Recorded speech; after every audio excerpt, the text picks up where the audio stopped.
Bienvenidos a la octava sección de nuestro tema Principios guiadores en la comunión con Dios. Estábamos por concluir la parte que tiene que ver con nuestro, Padre nuestro. Tal vez decirles que cuando oramos Padre nuestro, debemos ser conscientes, en primer lugar, del riesgo que eso implica y, en segundo lugar, del privilegio que eso implica. ¿Cuál es el riesgo? ¿Cuál es la parte negativa? Bueno, que si lo llamamos a Él en la oración y en nuestra relación diaria con Él, nuestro, entonces recuerden que lo que estamos diciendo es que la forma en la que consideramos que Dios nos mira a nosotros es como hermanos, ¿ok? Y en Apocalipsis 12, Apocalipsis el capítulo 12 y el versículo 10, dice que hay algo que Satanás hace con ese conglomerado, ese grupo de personas que llaman a Dios Padre nuestro y que por lo tanto se reconocen entre sí como hermanos. Dice Apocalipsis 12:10, entonces oí una gran voz en el cielo que decía, ahora ha venido la salvación, el poder y el reino de nuestro Dios y la autoridad de su Cristo, porque ha sido lanzado fuera el acusador de nuestros hermanos, el que los acusa delante de nuestro Dios día y noche.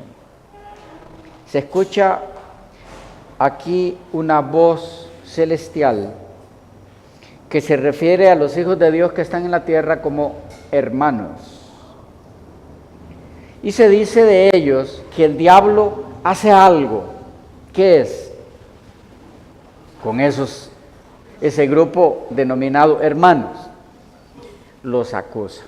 Entonces, cada vez que hacemos referencia a nuestro Dios como nuestro Padre, nuestro, debemos tener presente que vamos a tener también ante ese Dios un acusador. No sé si logro comunicar el punto.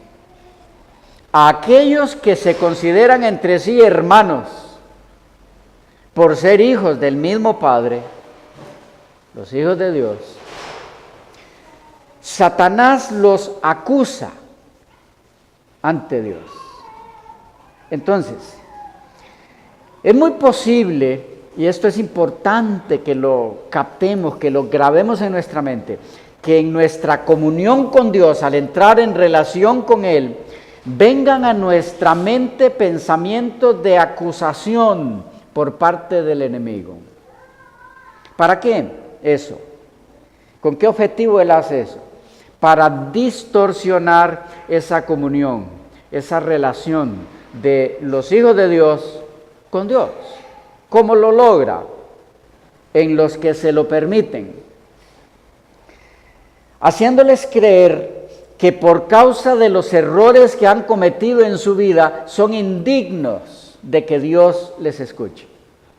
¿Le ha pasado? ¿Le ha sucedido a usted?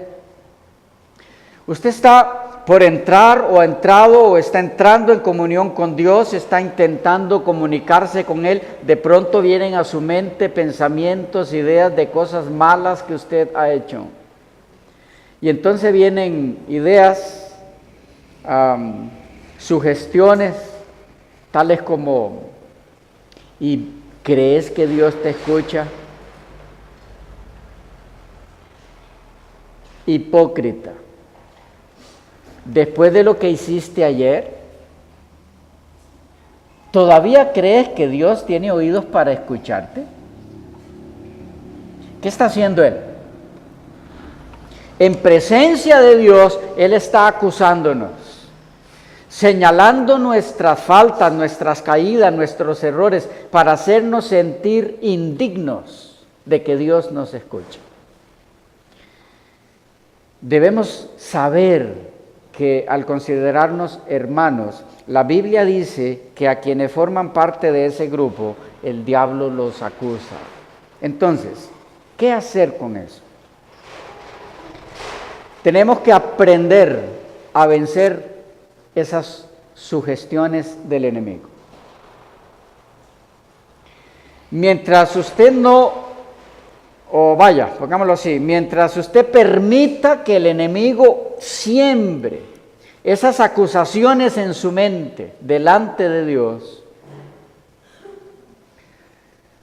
la comunión suya, mi comunión con Dios, no va a poder darse. No nos comunicamos con Dios porque somos dignos, ¿o sí? No, somos indignos. Somos dignos ante Dios en Cristo, por sus méritos. Pero el diablo es tan astuto que él intenta llevar ese concepto de nuestra indignidad como pecadores a la indisposición de Dios para escuchar nuestras plegarias. Y él quiere así hacer nulas nuestras peticiones. Quiere así atacar nuestra fe en que Dios nos escucha por no ser dignos. Entonces, ¿de qué hay que tomarse allí para vencer eso? La hermana Elena de White tiene un consejo en relación a eso. Dice que cuando Satanás viene para hacernos sentir indignos, podemos decir que es cierto, no puedo negar mi indignidad, pero que debemos señalar hacia la cruz. Señalando hacia la cruz, podemos decir, mi indignidad se cubre con la dignidad de Cristo. Sus méritos cubren mi deficiencia. Así que mi indignidad no es razón para que Dios no me escuche. Apártate de mí, Satanás. Él va a acusarnos, no lo olviden. Su propósito es socavar nuestra fe en que Dios nos escuche. Él quiere que usted se sienta una rata, una basura. Lo que Cristo hizo en la cruz del Calvario hace posible que podamos vencer esa insinuación de Satanás. Pero hay otro detalle con el que quería concluir el llamar a Dios nuestro en la oración. Es que así como es cierto que al ser hermanos entre nosotros, y por eso llamar a Dios Padre nuestro, nos coloca en una posición donde Satanás va a atacarnos delante de Dios, a acusarnos. También es cierto que por el lado positivo, los que llamamos a Dios Padre nuestro, debemos saber que estamos haciéndolo desde un contexto de privilegio increíble. Porque miren ustedes, ¿quiénes se incluyen en eso? En llamarse hermanos, para que podamos captar el privilegio. En Apocalipsis 19, versículo 10, un texto muy conocido por todos, 19:10, dice, yo me postré a sus pies para adorarle. Juan, a los pies del ángel que le revelaba el Apocalipsis. Y él me dijo, mira, no lo hagas, yo soy consiervo tuyo. Consiervo, estamos al mismo nivel, ¿ok? Consiervo tuyo y de tus hermanos que retienen el testimonio de Jesús. ¿Qué tenemos aquí? Al ángel Gabriel, que fue el que dio la revelación a Juan, la mayoría del Apocalipsis, parte la dio Jesús directamente, Apocalipsis 10, por ejemplo. Pero aquí tenemos el ángel Gabriel llamándose como consiervo, al mismo nivel de Juan y sus hermanos. ¿Qué hay ahí? ¿Logran captar qué hay ahí? ¿Cómo nos consideran los ángeles? Como sus hermanos. No sé si pueden mirar a dónde quiero llevarles en esto. Los que llamamos a Dios Padre nuestro y que por lo tanto nos reconocemos hermanos, somos vistos por Dios al mismo nivel de los ángeles. Entonces, así como hay cosas duras, difíciles de asimilar al ser declarados hermanos, también hay privilegios enormes. Hermanos de los ángeles. ¿Habían pensado en eso? Hermanos de los ángeles. ¿Y qué tienen los ángeles en relación a Dios? Acceso directo. Por lo tanto, al ser denominados hermanos de los ángeles, que son nuestros consiervos, o sea, ellos sirven a Dios como servimos nosotros, en ese sentido son hermanos nuestros, el privilegio es insondable. Somos vistos por Dios como los ángeles, como Dios ve a sus ángeles. Y no es de extrañarnos esto. ¿Por qué? Vamos a ocupar el lugar de los de ellos que cayeron. Y por haber recibido la naturaleza divina, el lugar que ocuparán los redimidos será superior aún al de los ángeles actuales en el cielo. Por lo tanto, todo esto está implícito en el término hermanos, al llamar a Dios Padre nuestro. Es nuestro porque somos hermanos, hijos del mismo Padre. Por lo tanto, cuando oramos y nos referimos a Él en esa forma, Dios no se agrada de que nosotros tengamos sentimientos de indignidad. Indignidad se dice, sentimientos de indignidad. Es decir, que aceptemos las insinuaciones del enemigo de que somos nada. Lo somos en un sentido, como nada en sí es toda la creación, ángeles y serafines y querubines y todo el universo junto con todos sus planetas y sus galaxias es nada ante Dios. En ese sentido todo es nada ante Él.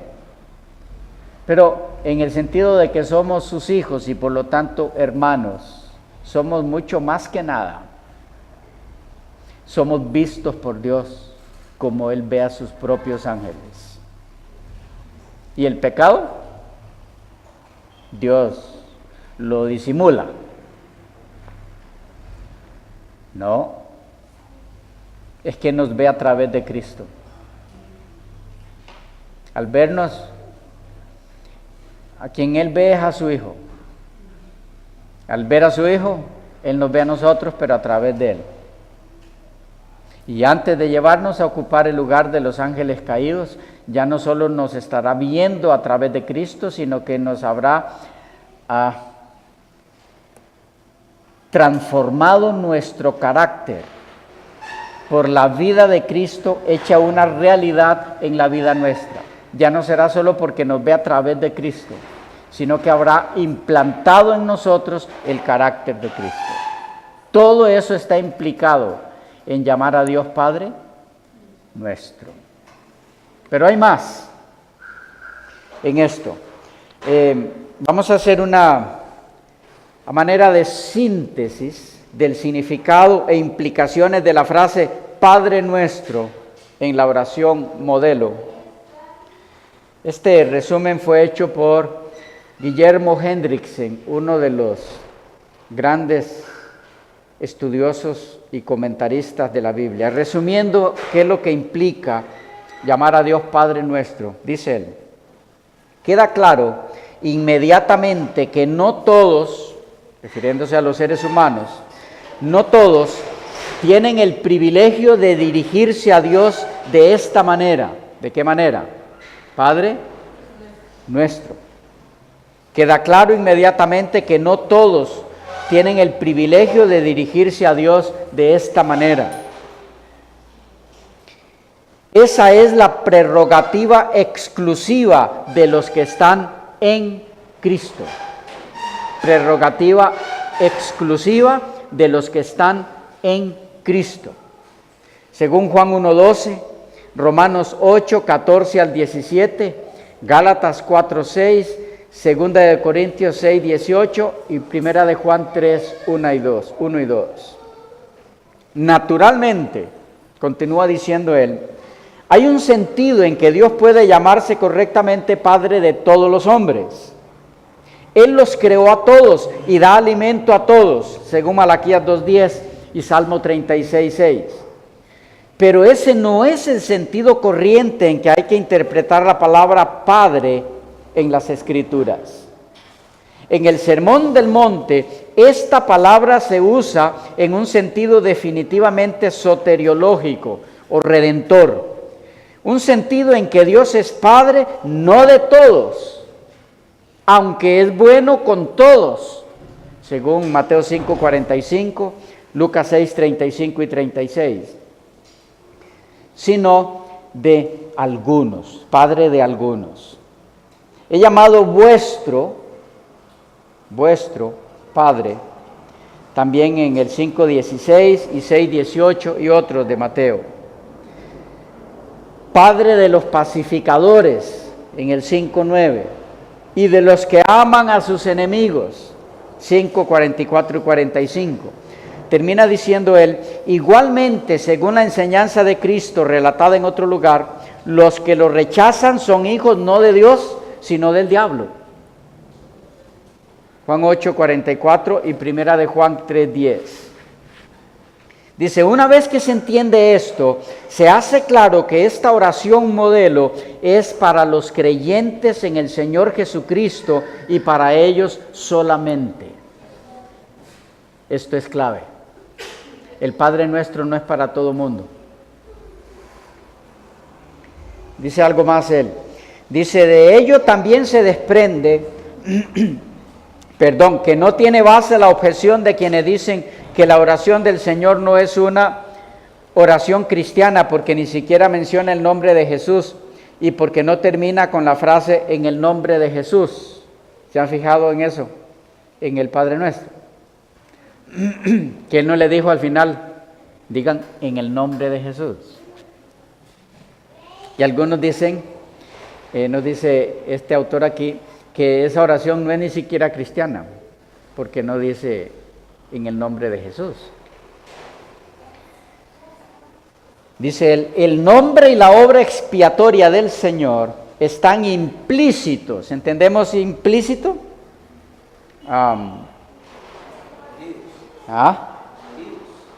Están adheridos, están inseparables de, allí están metidos. El nombre y la obra expiatoria del Señor están implícitos en las palabras mismas de la invocación. Sin Cristo nadie puede venir al Padre, según Juan 14:6. ¿Captamos el punto ese? Cuando Jesús dice, Padre nuestro que estás en los cielos, ¿a dónde nos está conduciendo? Al Padre. Pero Jesús dijo, nadie puede venir a mí, nadie puede venir al Padre si no es por mí. Entonces, al inducirnos a llamarlo a Él Padre, solo hay una forma, es a través de Cristo. Así que el que no está allí el nombre de Cristo, no significa, como algunos han querido insinuar, que eso no es una oración cristiana. Padre nuestro indica también, dice él, cercanía. Él está cerca de todos sus hijos, infinitamente cerca. Por lo tanto, ellos se acercan con confianza al trono del Padre para hacerle conocer, en el sentido de expresarle, puesto que Él lo sabe todo, sus necesidades y deseos. Esto es, todos los que están en armonía con su voluntad revelada. Esos son los que pueden decir Padre nuestro. Y esos no deben temer porque Dios es su Padre que los ama. Sin embargo, hermanos y amigos queridos, ese Padre que nos ama, cuida y vela por todos nosotros. El texto sigue diciendo en la oración modelo que es el Padre que está en los cielos. Está en los cielos. Padre nuestro que estás en los cielos. ¿Qué quiso decir Jesús cuando le enseñó esto a ellos? Cuando les enseñó esto. ¿Qué quiere Jesús que captemos cuando decimos que estás en los cielos? Bueno, quiere enseñarnos que hay que acercarse a Él con un espíritu de devota y humilde reverencia.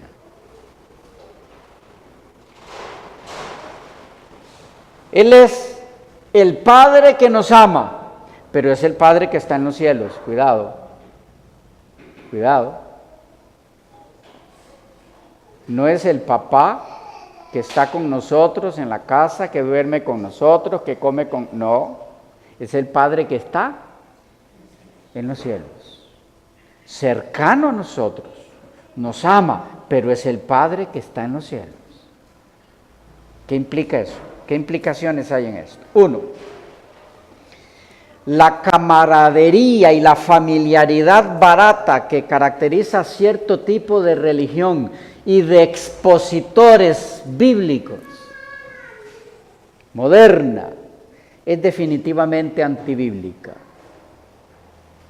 Los que practican este mal hábito parecen no haber leído nunca, jamás, Éxodo 3:5, Isaías 6 del 1 al 5, Hechos 4:24. No sé cuántos de ustedes, pero en muchas ocasiones he escuchado a algunos expositores que dicen estar exponiendo la palabra del Señor y la forma en la que se refieren al Padre que está en los cielos es blasfema.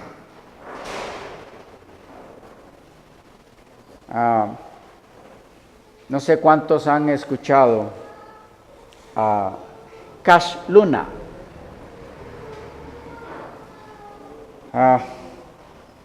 He mirado muy pocas exposiciones de él, porque las que he mirado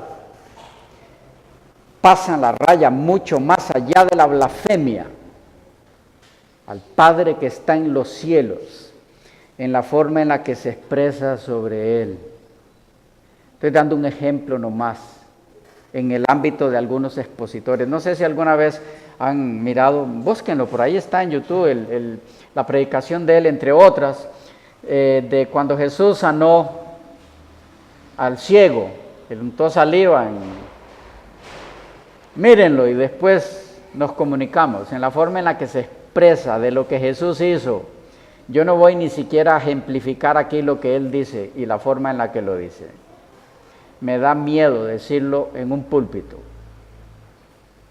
o tratar de imitar lo que ese caballero hace. Es blasfemo al extremo. Solo véanlo y después van a entender mis palabras. Creo que esa forma charlatana y blasfema es un insulto a la palabra de Dios al referirse a Él como al Padre que está en el cielo. Camaradería y familiaridad barata. Dios merece nuestro respeto sublime, máximo, absoluto, por lo que Él es. He escuchado a otros expositores también. En el campo adventista Hay un predicador que me parece que, o no sé cuál aprendió de cuál, del anterior que mencioné. Y me refiero a uno de bigote bien grande, mexicano es. La forma en la que expone la palabra de Dios, en lo que yo he escuchado, no sé, primo o algo será de Cash Luna, porque lo hace igual. Pero la palabra del Señor nos dice que a quien nos referimos al hablar de nuestro Dios es al que está en los cielos. Nos vendría muy bien leer estos textos mencionados en el contexto de nuestra relación y comunión con Dios como quien está en los cielos y aplicarlos a nuestra comunión personal con Él. Dejemos por un lado los expositores y vayamos a nuestra relación personal con Él. Vamos a ver en un momento cómo se muestra ese respeto al Dios que está en los cielos, en nuestra comunión personal. Pero se nos fue el tiempo. Vemos los textos en la próxima sección.